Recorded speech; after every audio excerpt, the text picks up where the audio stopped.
Bonjour Madame Kim. Bonjour. La Chérie Voltramar et moi-même sommes très heureux de pouvoir vous recevoir à Genève. Merci d'avoir accepté notre invitation. Vous arrivez tout juste de Paris pour nous parler de vos recherches et de vos enquêtes de terrain. En tant que sociologue, vous étudiez des phénomènes migratoires et religieux qui sont en lien avec la Corée du Sud et qui sont transnationaux. Plus précisément, vous étudiez la circulation de biens matériels et symboliques entre la Corée et d'autres pays du monde, principalement en Asie du Sud-Est. Et ce qui, à mon sens, rend votre propos particulièrement percutant, c'est que vous montrez comment des églises protestantes coréennes participent activement à cette circulation. Nous aurons l'occasion d'y revenir. À l'heure actuelle, vous êtes maîtresse de conférence à l'Institut national de langue et de civilisation orientale, l'INALCO, qui est basé à Paris. Il s'agit là d'une institution dont les racines sont anciennes, sachant qu'elle remonte au Directoire, et plus précisément à 1795, date à laquelle fut fondée l'École spéciale des langues orientales, qui avait alors l'objectif de former les diplomates de la République et de favoriser les intérêts français dans le monde. Dans cette relation presque ombilicale qu'entretiennent les champs du pouvoir et du savoir, l'Institut nourrissait alors des accointances avec le projet impérial. Il a notamment fourni des interprètes qui ont accompagné Napoléon Bonaparte en Égypte, Jean-François Champollion, le premier qui a déchiffré les hiéroglyphes égyptiens et qui est considéré comme le père fondateur de l'égyptologie, était d'ailleurs un ancien élève de l'Institut. Ce n'est pas vraiment le propos du jour, mais je trouvais intéressant de relever que l'histoire de l'INALCO pouvait en fait tout autant nous instruire sur l'évolution historique des sciences humaines, de l'anthropologie et du champ du savoir en tant que tel. C'est en 1950 que l'INALCO va dispenser ses premiers cours de langue coréenne, et ce, notons-le, bien avant que commence à déferler la vague culturelle coréenne dans le monde, qui aurait commencé à partir des années 1990. Et je viens maintenant à vos travaux. Depuis une dizaine d'années maintenant, vous explorez les interactions entre les acteurs religieux, les flux migratoires et les échanges matériels entre la Corée et le reste du monde. Vous cherchez notamment à comprendre comment ces échanges prennent place, ce qui les motive et l'impact qu'ils ont sur le quotidien et sur l'identité des individus. Dans un ouvrage que vous avez publié en 2014, à savoir le soft power sud-coréen en Asie du Sud-Est, une théologie de la prospérité en action, vous nous rappelez que la Corée du Sud est passée, en l'espace de quelques décennies, d'un pays pauvre et ravagé par la guerre au statut de puissance économique. La Corée est devenue ainsi la 13e économie du monde en termes de PIB, une évolution qui s'est faite au prix de l'industrialisation frénétique et de la mise en place d'un modèle d'exportation, mais aussi, ne l'oublions pas, au prix des larmes et de la sueur des travailleurs coréens qui furent empoignés d'une main de fer par les régimes autoritaires. Et vous poursuivez que ce n'est pas parce que la Corée devenait matériellement prospère que son image à l'international s'améliorait automatiquement. Et dans votre ouvrage, vous retracez les politiques publiques et les initiatives privées qui visaient à créer puis à polir l'image de marque de la Corée du Sud dans le monde. Sans vous focaliser sur les institutions étatiques et sans vous contenter d'écrire l'histoire du développement de l'économie et du capital réputationnel du pays, vos travaux vont bien plus loin que ça. Vous vous plongez dans le quotidien bien concret des individus et des organisations laïques et religieuses qui participent à ces vastes mouvements entre la Corée et le reste du monde. Lors de vos terrains, vous êtes allé notamment à la rencontre de patrons d'entreprises coréennes, mais aussi de la population locale, de pasteurs, de missionnaires. Et vous avez aussi rencontré les travailleurs migrants qui sont maintenant en Corée du Sud et qui en sont peut-être repartis. Et avant que l'on revienne sur le cœur de vos travaux, pourriez-vous nous parler de l'identité coréenne ? Car pour celles et ceux qui s'intéressent à la Corée, il est à mon avis difficile d'échapper au discours qui clame que l'identité coréenne serait une, homogène et millénaire. Et pourtant, dans une interview donnée l'année passée, vous avez dit que la Corée ne veut rien dire. D'où ma première question, y a-t-il plusieurs manières de s'identifier comme coréen? La Corée veut dire au contraire beaucoup de choses. Mes collègues coréanologues d'ailleurs explorent cette question-là. Il n'existe pas uniquement d'ailleurs des deux Corées sur la péninsule, la Corée du Nord et la Corée du Sud. Notamment, la géographe Valérie Jules a beaucoup travaillé sur la notion de métanation. Alors déjà, depuis la division du pays, après justement la libération de la Corée des colonisateurs japonais, la notion de la Corée est devenue en fait en termes polysémiques et qui peut désigner en fait déjà plusieurs sites géographiques, mais aussi symboliquement en fait plusieurs représentations. Déjà, comme je viens de dire, la Corée du Nord et la Corée du Sud, jusqu'aux des années 1990, je dirais que c'est d'abord la Corée du Nord qui a été plutôt représentée comme, en tout cas qui a essayé de se représenter comme la Corée authentique à l'espace international. Bien avant en fait, la Corée du Sud, la Corée du Nord a réalisé une certaine croissance économique qui lui permettait justement de jouer ce rôle-là. Déjà, premièrement, auprès des minorités coréennes qui sont présentes en Chine, au pays d'ex-URSS et au Japon. Donc, auprès de ces minorités coréennes, la Corée du Nord a déployé des moyens pour notamment fournir des matériels d'enseignement de langue, donc la langue nord-coréenne, pour justement s'afficher comme la Corée authentique et donc la langue authentique, la langue coréenne était le coréen du Nord. Or, les choses changent à partir des années 1990. Entre-temps, la Corée du Sud a réalisé une certaine croissance économique. Et puis, à la Corée du Nord, en fait, l'idéologie de Juche a du mal à rassembler les compatriotes qui se trouvent dans d'autres pays. Et ce pays est également frappé par la famine. Donc, en fait, c'est à ce moment-là que la Corée du Sud prend le dessus, si on pourrait dire tout ça. Et la Corée du Sud part entre guillemets, à la conquête des minorités coréennes dans d'autres pays, comme par exemple au Kazakhstan. Alors, avec justement sa réussite économique, la Corée du Sud, en fait, essaie justement de rattacher ces minorités coréennes présentes dans d'autres pays, en fait, à cette Corée, la Corée du Sud, tout en revendiquant son authenticité. Alors, la Corée du Sud ne le fait pas uniquement à l'étranger, mais aussi, en fait, elle incite ces minorités coréennes à venir travailler sur le sol sud-coréen. Bien entendu, ce moment en fait coïncide à l'époque où la Corée du Sud éprouve un besoin de plus en plus important de main-d'œuvre peu qualifiée pour combler le manque de main-d'œuvre en fait, dans des secteurs économiques délaissés par les Sud-Coréens. Bien sûr, il s'agit en fait de faire venir de la main-d'œuvre étrangère à bas coût, mais sans perturber une certaine homogénéité ethnique présumée de la Corée du Sud.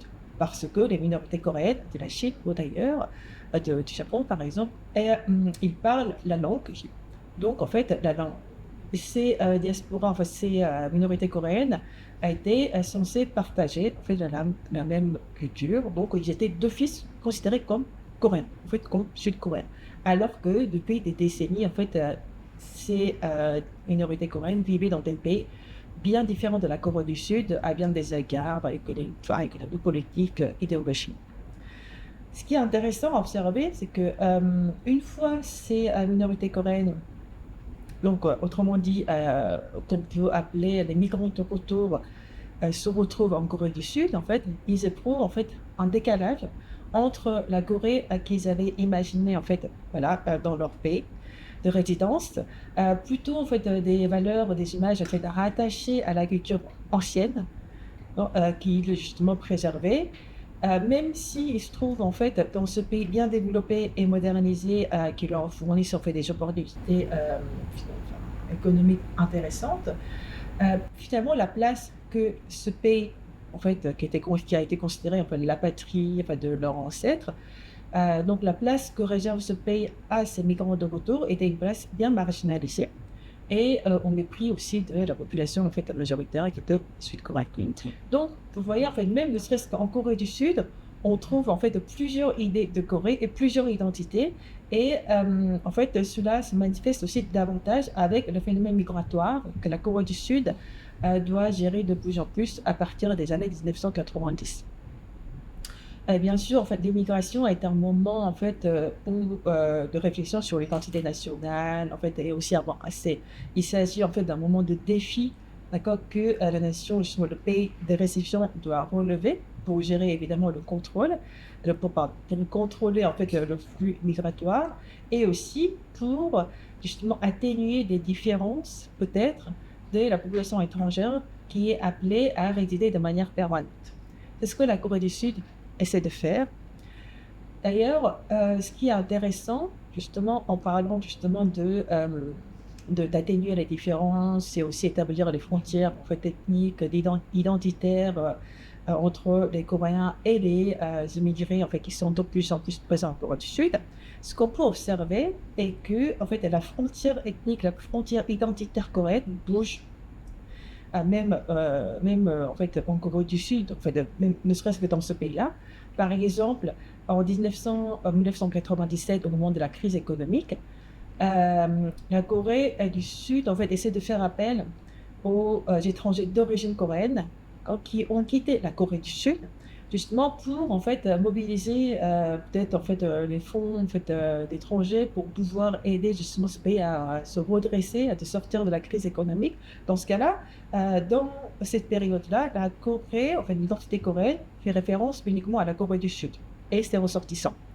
Or, en fait, ces frontières changent, en fait, même historiquement, quand il s'agit de faire venir en fait la main-d'œuvre, en fait, voilà, peu qualifiée aussi au prix, enfin voilà, intéressant, étrangère, en fait, du coup, la frontière ethnique blanche, parce qu'en fait, du coup, les Coréens comprennent même, pardon, les Coréennes en fait, comprennent même ceux en fait, qui ont quitté non seulement la Corée du Sud, mais bien au-delà, même qui ont quitté la péninsule au 18e siècle. Bon, c'est aussi une manière de privilégier, bien sûr, l'immigration de ces étrangers d'origine coréenne, mais on peut observer qu'en fait, en fonction des besoins économiques du pays, la frontière identitaire change. D'ailleurs, cette identité coréenne ou une certaine coréanité et présenter maintenant quelque chose comme qu'on peut aussi apprendre. On peut se former en fait à l'identité coréenne. C'est ce qu'on peut observer notamment en fait auprès des migrantes par le mariage, que la Corée du Sud a décidé en fait d'intégrer à la culture coréenne. Ce pays a un besoin de main-d'œuvre peu qualifiée et aussi en fait la Corée du Sud a un besoin absolu de faire remonter la courbe démographique. Du coup, on a l'intégration des immigrés. La politique d'intégration vise vraiment une population particulière qui est les migrantes par le mariage. Alors, donc, jusque-là, en fait, une identité coréenne que défendait la Corée du Sud se basait plutôt en fait sur le lignage en fait et aussi sur le sang coréen, le partage du sang et certaines homogénéités ethniques et culturelles. Or, ces migrantes par le mariage viennent essentiellement des pays de l'Asie du Sud-Est en fait qui ne partagent pas forcément en fait la culture ou des valeurs en fait coréennes que défendait la Corée du Sud jusqu'alors. Donc, ce pays d'accueil a décidé, on dirait, en fait, de coréaniser ces migrantes par le mariage, en fait, pour évidemment, en leur apprenant la langue, mais aussi la manière de vivre, et pour, en fait, qu'elles puissent s'assimiler au plus rapidement possible à la culture coréenne. Et par la suite, devenir coréenne, parce qu'en fait, elles vont devenir, en fait, mère des petits enfants. Donc, vous voyez, même en Corée du Sud, il y a plusieurs visions de Corée, plusieurs identités qu'on peut retrouver. Pour les migrants de retour, évidemment, la Corée, en fait, la Corée comme patrie de leurs ancêtres n'est pas forcément la même Corée qu'ils retrouvent en venant travailler en Corée du Sud. Mais pour ces migrantes par le mariage, la Corée qu'elle imaginait, en fait, à laquelle elle pouvait se projeter, était très vraisemblablement, pardon, enfin, la Corée, en fait, qu'elle pouvait voir dans le contenu de la culture populaire qui est très diffusée dans leur pays, mais ce n'est certainement pas cette Corée-là qu'elles vont retrouver en venant vivre en Corée du Sud, dans le milieu rural, auprès de leur belle famille coréenne. Donc voilà, donc l'identité coréenne aujourd'hui n'est pas quelque chose qu'on peut vraiment définir en quelques mots. Et c'est aussi la construction de cette identité ne se fait pas uniquement sur la péninsule, et cela va bien en fait, au-delà justement de cette ère géographique. Merci pour vos explications, c'était super intéressant. Je pense qu'on peut transiter à la suite, à la seconde question. Il y a quelques années, l'ethnologue Nathalie Lucas a qualifié la Corée du Sud d'État chrétien construit à l'américaine. Une déclaration qui constitue une véritable estocade portée à l'image de la Corée comme un pays asiatique dit traditionnel, qui serait uniquement défini par le bouddhisme et par le confucianisme. Et bien que le principe de séparation entre le religieux et l'État soit garanti par la constitution coréenne, il semble pourtant que le christianisme occupe une place prépondérante, sinon dominante, dans le champ sociopolitique coréen, au point qu'on puisse même considérer la Corée comme un État substantiellement chrétien. Est-ce que vous partageriez ce constat? Ah. La Corée du Sud est un pays jeune, en fait, qui a été établi en 1948. Donc, après la colonisation et ensuite après la guerre de Corée qui a duré 3 ans, en fait, entre 1950 et 1953, c'est un pays qui a été complètement détruit et dévasté. Et donc, tout était à construire. Alors, dans ces conditions, bien sûr, en fait, le christianisme, enfin, plus précisément le protestantisme, comparé aux autres religions, partait avec un certain avantage, je dirais, parce que après la colonisation japonaise, la Corée du Sud, enfin dans le sud de la péninsule, il y a eu en fait un régime militaire américain donc, qui a gouverné la partie sud de la péninsule pendant 3 ans. Et ensuite, le premier président, Saint-Manri, lui, il était protestant lui-même. Donc, cela a certainement favorisé le développement des églises protestantes. Moi, mais je dirais que en fait, si on peut voir en fait une certaine vraiment marque de vraiment du développement et de la croissance vraiment fulgurante des églises protestantes en Corée aujourd'hui, c'est grâce à leur capacité d'adaptation aux exigences de différentes époques et aussi grâce à leur capacité de répondre aux exigences de différentes régions. Oui. Pendant justement la période d'urbanisation du pays, la Corée du Sud, justement, enfin, voilà, c'était le développementalisme en fait, qui était l'idéologie principale de l'État. Il fallait vraiment, à tout prix, peu importe les moyens, il fallait vraiment qu'il y ait des résultats, la croissance économique, il fallait réaliser le plus rapidement possible. Dans ces conditions, ce sont les églises protestantes qui ont justement pu influencer leurs fidèles parce que la période de l'urbanisation de la Corée du Sud correspond aussi à la période de ce qu'on peut appeler de l'explosion du protestantisme en Corée du Sud, notamment avec justement l'évangile de la modernité, la théologie de la prospérité qui se mêle maintenant justement au développementalisme et aussi en fait à l'anticommunisme. Parce que, comme disait justement Nathalie Lucas, pour les églises protestantes, en fait, la meilleure manière justement de vaincre le mal qui était représenté par la Corée du Sud, Corée du Nord, pardon, donc le communisme, était de réaliser une croissance économique. Donc il fallait dépasser ce pays. Donc en fait, le travail acharné était vraiment le mot d'ordre donné et diffusé en fait auprès de ces foules en fait qui étaient finalement des immigrés urbains de la Corée du Sud qui échappaient justement à l'exode rural. Pour mobiliser cette population justement à travailler davantage, à se sacrifier pour la croissance économique de ce pays-là. Du coup, les acteurs religieux, en fait, notamment les dirigeants des églises protestantes, ont vraiment accompagné en fait, cette période de croissance économique, en tout temps justement influençant la foule finalement en fait, que ces églises pouvaient mobiliser. Alors, avec un certain développement en fait accompli en Corée du Sud. Alors, ces églises, en fait, ont aussi, en fait, changé, disons, en fait, leur idéologie ou leur, justement, théologie clé ou théologie phare. Alors, dans une période, justement, dans la période des années 1990, la Corée du Sud, enfin, justement, et aussi allant dans les années 2000, la Corée du Sud, justement, à l'espace international, a cherché à se débarrasser de l'image des pays bénéficiaires des aides internationales en se positionnant comme donateur des aides internationales. Alors, à ce moment-là, ce sont les églises protestantes coréennes, en fait, qui justement s'engagent en des actions humanitaires. Alors, le premier changement, je dirais, qu'on pouvait observer, c'est en fait justement d'abord la Corée du Nord qui a été accusée comme le mal qu'il fallait vaincre, etc., dans les années précédentes, devient maintenant la destination des aides humanitaires. Donc, la Corée du Nord devient une terre d'évangile.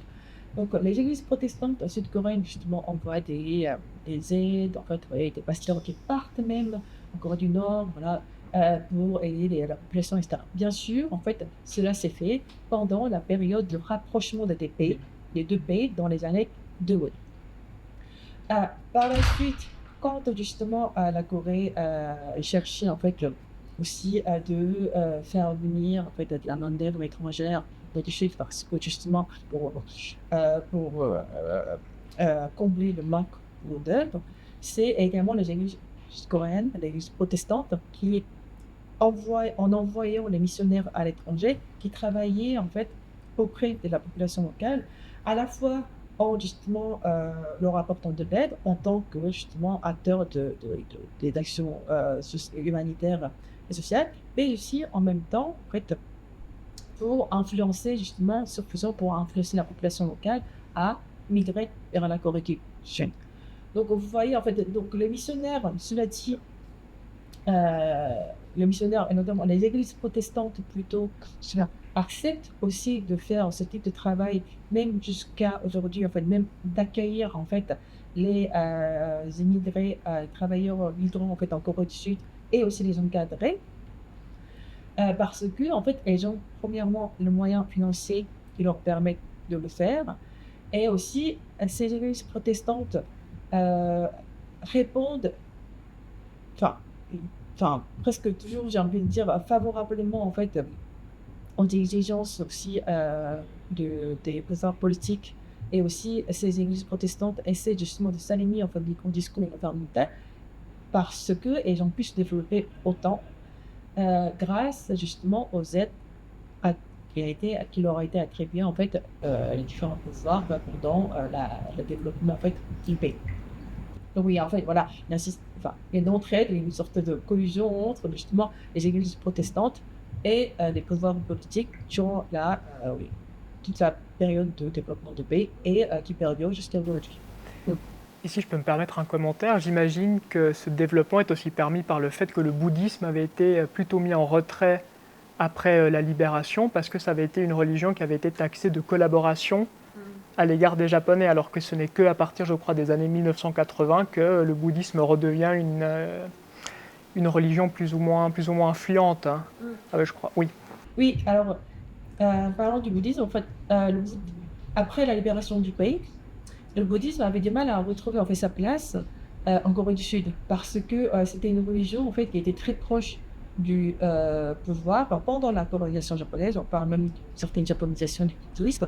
Du coup, en fait, ils avaient du mal à légitimer en fait leur place dans une Corée, dans une Corée en fait qui était en construction. Et du coup, en fait, il y a un renouveau du bouddhisme, en fait, où ils essaient justement de changer de manière, enfin, de croire, en fait, en restant le plus près, en fait, des fidèles, en fait, en mobilisant les fidèles, enfin, pour ne pas rester comme une religion monastère, en fait, pour ne pas rester, en fait, en retrait par rapport au monde. Alors, notamment, en fait, Florence Rémich, en fait, travaille beaucoup sur ces questions-là. Alors, moi, ce que alors, il faudrait quand même nuancer, je dirais, avec la place du protestantisme en fait en Corée du Sud actuellement. Aujourd'hui, alors justement, ces églises qui ont pu se développer justement parce qu'elles réincarnaient le développement économique, la croissance économique que leur pays a réalisé.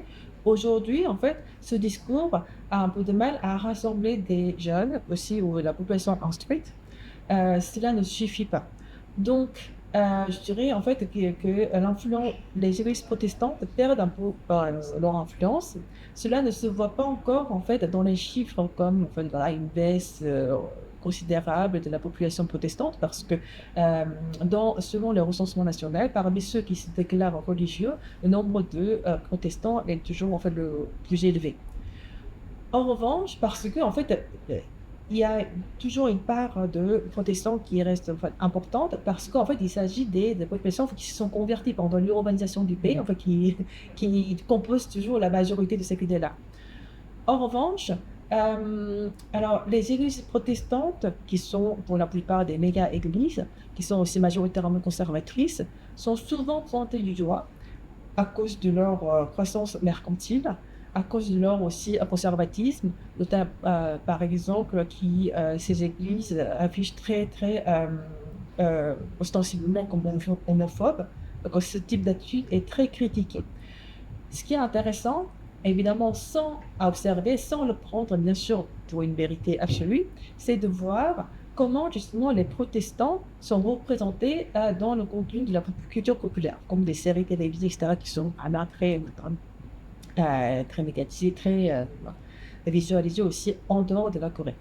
Alors, auparavant, les personnages en fait qui font partie un peu de l'élite du pays fréquentaient des églises protestantes, ils étaient représentés comme protestants. De plus en plus, en fait, les personnages en fait qui sont protestants dans ces séries télévisées, par exemple, ce sont des familles riches, souvent même des chaebols, en fait, des familles de grands conglomérats coréens, qui sont protestants. Donc, en fait, ils sont décrits comme des gens, bien sûr, en fait, matériellement très riches, mais hypocrites et réactionnaires. Du coup, le protestantisme, je dirais en tout cas dans la culture populaire, qui est très diffusée encore en Corée et aussi ailleurs, le protestantisme, en fait, est vu en fait comme une sorte de satire sur justement cette réussite économique en fait sans fondement et qui est devenu en fait totalement hypocrite et totalement critiquable. Intéressant. Donc en fait il y a toujours une évolution justement de cette religion. Donc pour moi je dirais que cela reste à suivre et à observer. Oui, peut-être vers plus de sécularisation ou au contraire une porte d'entrée soit pour le catholicisme, soit pour le bouddhisme alors, hein. Oui, on observe d'ailleurs de plus en plus je ne suis pas là pour parler des dramas dans le contenu justement de ces produits culturels. D'ailleurs, on observe de plus en plus justement de représentations des traditions, des religions dites plus traditionnelles, comme le bouddhisme et le chamanisme, qui sont valorisées à travers l'idée de réincarnation ou le contact justement, la connexion avec les morts. Donc en fait, du coup, il y a une revalorisation aussi de la culture religieuse qui est plus ancienne, qu'on peut observer aussi un peu en dessus actuellement. Merci beaucoup pour votre réponse. On va arriver, je pense, à vos terrains. Le terme de vague coréenne que vous avez mentionné avant, qui est aussi appelé Hallyu, est récemment entré dans le lexique des experts de la Corée. Dans les grandes lignes, on pourrait le définir comme une sorte de diffusion dans le monde de la culture coréenne et de ses produits dérivés. On y trouve justement le genre musical K-pop, les feuilletons que vous avez mentionnés, les K-dramas, les cosmétiques et les arts culinaires, des objets qui sont devenus progressivement des biens d'exportation à l'initiative du gouvernement et du monde privé. Mais au cours de vos enquêtes de terrain, et ça j'ai trouvé que c'était exceptionnel comme découverte, vous avez compris qu'en fait une église pentecôtiste contribuait à son échelle à diffuser la culture coréenne, ce qui en fait peut surprendre. Pourriez-vous nous en dire un petit peu plus, hein? À l'instar de K-pop et K-beauty, on pourrait dire K-church peut-être. Alors, moi je ne dirais pas en fait que les missionnaires participent à diffuser la vague coréenne, en fait, dite radio. Mais en tout cas, s'il était extrêmement intéressant d'observer leur travail en Asie du Sud-Est, parce qu'ils participent vraiment activement à améliorer l'image de la Corée du Sud dans l'espace international et jouent un rôle très important en fait pour l'organisation du flux migratoire de la population locale du Sud-Est vers la Corée du Sud. Alors, euh, bien sûr, en fait, les missionnaires représentent toujours en fait leur pays d'origine. Il y a le pays missionnaire en fait, qui est aussi représenté à travers le travail de ces missionnaires. Les missionnaires sud-coréens que j'ai observés en fait en Asie du Sud-Est étaient essentiellement en fait envoyés par une église pentecôtiste à l'époque, mais en fait, ce n'est plus un cas isolé parce que la plupart des églises protestantes qui peuvent en fait déployer des moyens financiers importants envoient des missionnaires en fait voilà dans le monde entier, notamment en Asie du Sud-Est. Alors eux, la plupart du temps, en fait, ils ont une autre activité économique qui leur comme par exemple en fait chargé du bureau d'une ONG créée par leur église mère qui leur permet aussi de se présenter d'abord comme un acteur en fait des actions sociales. Donc, ils sont venus aussi pour apporter de l'aide concrètement, en fait, l'aide matérielle à la population locale. Et cela leur permet de se rapprocher de la population en fait locale plus facilement.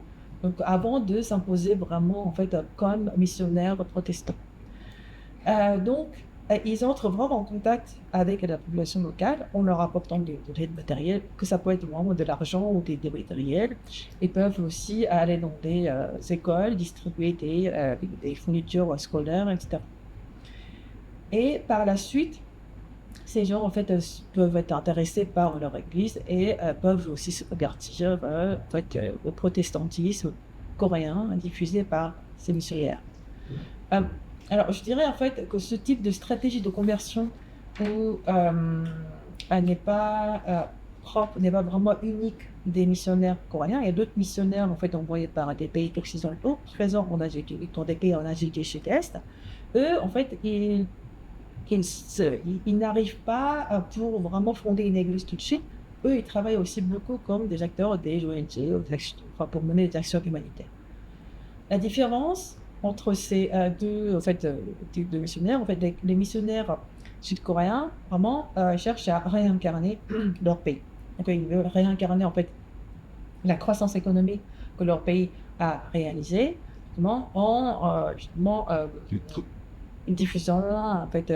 Même dans le cadre de leur sermon, regardez la Corée du Sud qui était un pays encore plus pauvre que le vôtre, regardez comme elle est devenue un pays riche, etc. Du coup, ils veulent réincarner justement la réussite de leur pays, qui a bien sûr accompli une croissance économique, mais aussi qui a pu en fait réaliser une certaine démocratisation du pays, même à la sortie de la guerre. Du coup, ils proposent en fait de donner en fait un modèle de développement que la population locale en Asie du Sud-Est pourrait aussi adopter pour devenir un pays aussi riche que la Corée du Sud. Donc cela en fait pourrait se faire à travers la conversion au protestantisme, comme par exemple la Corée du Sud a pu aussi le faire en fait voilà grâce entre guillemets aux aides des missionnaires américains. Donc en fait les missionnaires protestants coréens ne cachent pas le fait en fait qu'il y a eu aussi des intermédiaires en fait chez eux, enfin quand c'était un pays encore peu développé, et que maintenant eux ils proposent de jouer ce rôle-là pour justement aider cette population à sortir de justement de ce pays en fait qui est encore en développement, d'accord, en prenant le modèle totalement viable et en fait qui représente en fait en incarnant justement la richesse économique de la Corée du Sud. Donc en fait, il présente une sorte de modernité à l'asiatique qui cherche à réincarner afin de justement rassembler les populations locales et les convertir au protestantisme pour le coup coréen. Mais ce travail, bien sûr, doit être aussi interprété en fait comme des actions entreprises par ces missionnaires pour influencer la population locale à émigrer vers la Corée du Sud. Parce que justement, ils sont très actifs dans des pays qui sont originaires de la plupart des travailleurs peu qualifiés qui sont présents en Corée du Sud, comme le Cambodge par exemple. Et notamment en fait, à travers mon enquête de terrain, j'ai pu rencontrer plusieurs travailleurs migrants d'origine cambodgienne, par exemple, qui étaient venus en Corée du Sud parce que justement, ils voulaient venir voir le pays de leurs missionnaires, ou bien parce qu'ils étaient mis en contact avec les missionnaires coréens chez eux, parce qu'ils leur apportent vraiment des aides concrètes, par exemple, en leur apprenant la langue coréenne, qui est indispensable pour obtenir le permis de travail, pour aller travailler en Corée du Sud. Voilà, en fait, sont un rôle vraiment important que ces missionnaires jouent pour influencer justement la population locale vers l'émigration vers la Corée du Sud. Et ce qui est intéressant, c'est qu'en fait, vous vous intéressez aussi à l'arrivée. C'est qu'après, vous avez beaucoup travaillé sur en fait, leur prise en charge par d'autres églises, notamment, je crois, l'église Honouri, qui est une église presbytérienne. Est-ce que vous pourriez nous parler un petit peu des réseaux, des liens de sociabilité qui se tissent entre les fidèles, les pasteurs et les migrants, les actions concrètes qui leur sont apportées, et est-ce que fondamentalement, cette entrée dans l'Église va ensuite influencer leur trajectoire personnelle en Corée ou leur retour ensuite vers l'Asie du Sud-Est? Ouais. L'exemple du centre de mission Onuri créé par l'église presbytérienne Onuri est vraiment un exemple très éclairant sur ce sujet-là. Au sein de ce centre de mission, il y a plusieurs communautés culturelles qui sont créées en fonction de la nationalité des migrants. Par exemple, il existe des communautés népalaises, cambodgiennes, philippines, sri-lankaises, etc., où on regroupe essentiellement des travailleurs peu qualifiés qui viennent travailler pour un temps en fait défini encore autre chose. Alors, il s'agit donc en fait d'une population d'immigrés en fait qui sont appelés pour une durée vraiment très limitée. Alors, pour qui le pays d'accueil, donc la Corée du Sud, ne propose pas de dispositifs sociaux. Contrairement aux autres immigrés comme les migrants par le mariage, par exemple. Alors, du coup, en fait, c'est encore une fois les églises protestantes qui prennent en fait ce rôle d'encadrer ces travailleurs migrants, en fait, qui est donc délaissé par le pouvoir public. Alors, le fait d'appartenir en fait à ces communautés en fait nationales qui est créée au sein de ce centre de mission euh, représente en fait pour ces travailleurs migrants en fait déjà une part d'appartenir en fait à la société d'accueil, même s'il s'agit en fait d'une communauté en fait nationale qui est créée au sein d'une église coréenne. Alors, en premier lieu, ces communautés en fait culturelles, enfin aussi nationales, représentent en fait un lieu de sociabilité pour ces travailleurs étrangers.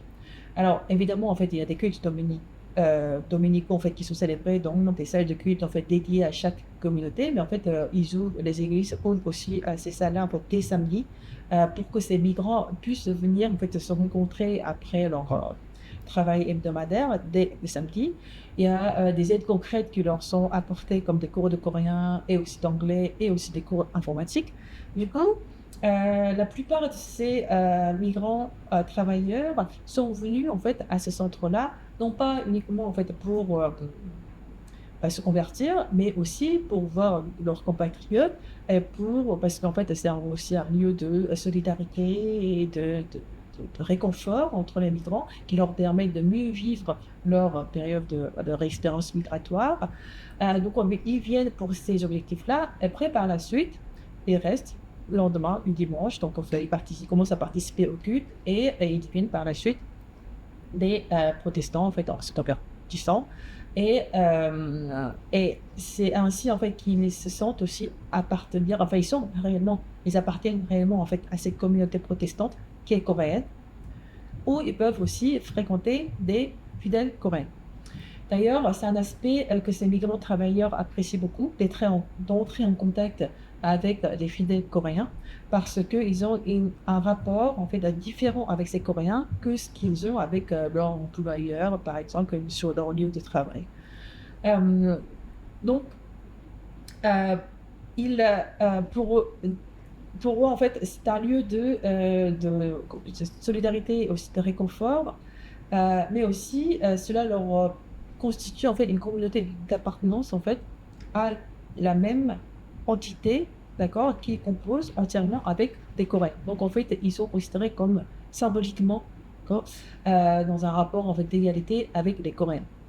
Alors, ce qui est intéressant à observer, c'est que dans ce lieu de contact entre différentes nationalités, parce qu'il y a plusieurs communautés en fait ethno-nationales, et aussi il y a des Coréens aussi qui sont là en fait en tant que en fait, garants de différentes communautés.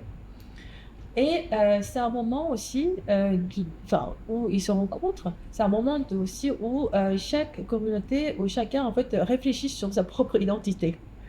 Par exemple, si on prend la communauté cambodgienne, comme exemple.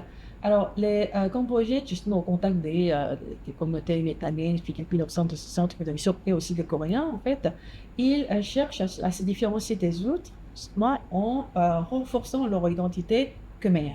Par exemple, ils proposent à l'Église d'intégrer à la bourse khmer aux activités de l'Église, alors qu'ils n'ont pas forcément pratiqué cela en fait dans leur pays d'origine. Et on observe en fait la même chose du côté des fidèles sud-coréens qui semblent en fait devoir représenter la culture coréenne vis-à-vis des étrangers. Donc en fait c'est aussi pour eux un moment de réfléchir sur leur coréanité en fait, qui deviennent plus concrètes. En fait, tout ça, c'est aussi une manière justement de se différencier de ces étrangers en renforçant en fait leur identité coréenne, si on peut l'estimer. Donc en fait, c'était intéressant d'observer cette ethnicisation réciproque au contact de ces différentes communautés. Il faut aussi souligner en fait que justement cet engagement de l'Église presbytérienne, qui est d'ailleurs pas la seule à accueillir en fait des travailleurs immigrés qui sont qui se trouvent à la marge de la société coréenne. Ce qui est intéressant, c'est que leur engagement est encore une fois vraiment en adéquation avec les préoccupations des pouvoirs politiques actuels. La Corée du Sud, en fait, revendique d'être un pays une société en fait revendique une société pardon multiculturelle où en fait voilà où on accueille en fait des citoyens de différentes d'origines. Or en réalité les travailleurs migrants sont totalement en fait exclus justement de ce programme de différents types de programmes d'intégration. Du coup alors donc ces églises là donc ces Coréens, ces protestants qui sont impliqués dans l'encadrement des travailleurs migrants, D'accord. incitent, par exemple, aux travailleurs migrants, d'accord, vraiment de prier pour leur nation. Donc en fait, ils entretiennent et renforcent le lien entre ces migrants et leur pays d'origine. Et sans jamais les encourager de rester en Corée du Sud. Du coup, en fait, c'est une manière justement de garder le lien pour qu'en fait cette population d'immigrés, de migrants travailleurs, puissent rentrer dans leur pays, évidemment pour évangéliser leur pays, qui n'est pas chrétien, et ce pour faire valoir les différents en fait, capitaux enfin, financiers et sociaux en fait, qui sont plus acquérir en Corée du Sud. Donc voilà, c'est une manière bien sûr en fait de participer aussi à l'élaboration en fait des sociétés multiculturelles qui préoccupent les gouvernements actuellement. Donc en fait les protestants, les églises protestants deviennent encore une fois en fait des acteurs qui participent activement à l'élaboration de cette nouvelle politique de la Corée du Sud et ses élaborés. Merci beaucoup pour ces éclaircissements. Je vous en prie, merci à vous. Merci à vous de nous avoir suivis.